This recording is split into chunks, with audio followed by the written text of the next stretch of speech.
Hey, what's up, guys? Thank you for tuning in for my latest show.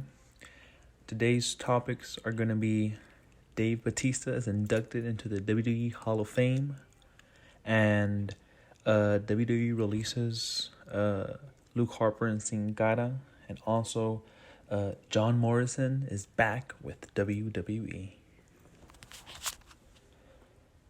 Alright, so start off with Dave Batista. So it was just announced that Dave, alongside the NWO, is going to be inducted into the WWE Hall of Fame. They'll be part of the class of 2020 for WWE Hall of Famers. Pretty good announcement. I'm actually not too surprised, but I am glad that he got this induction pretty soon.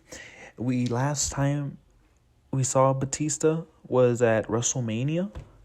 He competed against Triple H, and then actually he wanted to wrestle one more time before he got inducted into the WWE Hall of Fame, and he said he wasn't too happy the way he left the company before this, back in around WrestleMania 30 with Daniel Bryan and Randy Orton in the triple threat match, where the Yes Movement they couldn't stop it. The company couldn't, even if they wanted to put over two other superstars.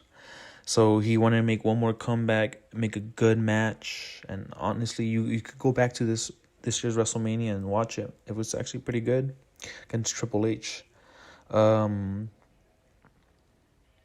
man, he's the six-time WWE World Heavyweight Champion. He had a big good run back in 2005, 2006. Held SmackDown on its back for a bit. Had a great rivalry against Batista back in 2007. WrestleMania 23, pretty good story. Yeah, deserves it, man. So, next up, we got Sin Cara being released by WWE. And then we got Luke Harper and the Ascension being released by WWE. Kind of sucks that WWE released Sin Cara and Luke Harper. I was a fan of them too. Talented, both superstars, but I guess I'm not too sure what was up with Sin Cara, but Luke Harper, it's been known that he was not too happy with how WWE was booking him and what they were doing with his character on TV. So I feel that's why they did not come to mutual agreement on a contract. So they released him, and then Sin Cara, they released him as well. Not too sure why, but I also was looking into why WWE released people or WWE superstars. It's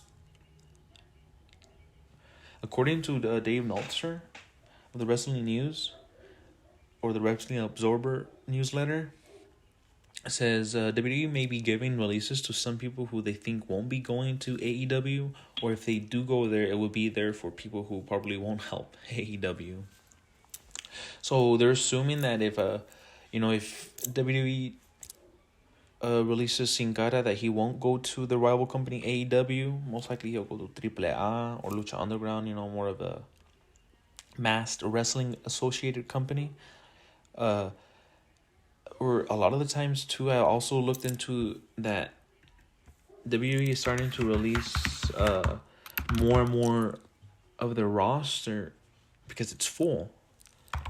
They're trying to free up some funds so they could offer more lucrative contracts to their current superstars who are being booked more or are in a higher demand. Typically, normally, it used to be about 2 years contracts back in the day. Now it became 3 years. And most recently, it changed to 5-year contracts.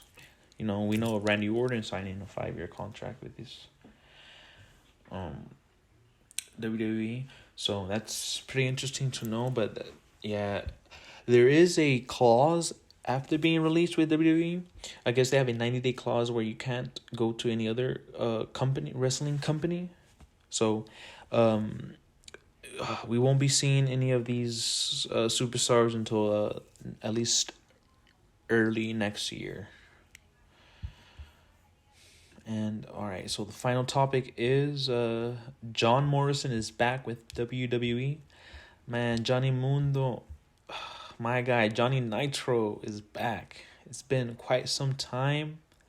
We last seen Johnny Mundo back in or Johnny Nitro, John Morrison, I mean, my bad.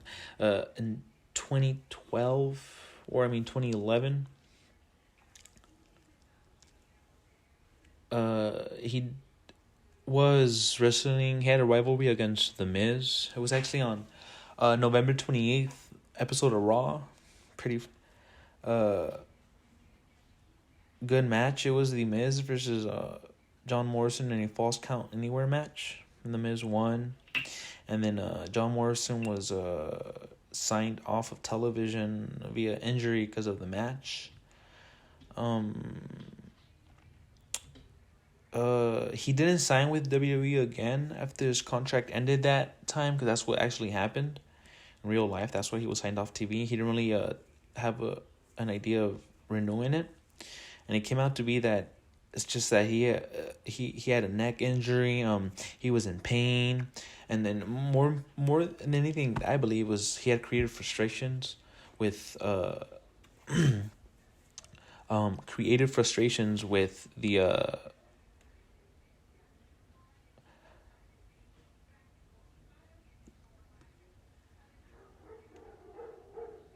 Vince McMahon. He didn't like where his push was going, if he even had any. So I don't think that's why he ended up renewing it. So, but it's been 8 years. He's back. I was looking into how long it's gonna be. I feel like it's gonna be a multi-year contract.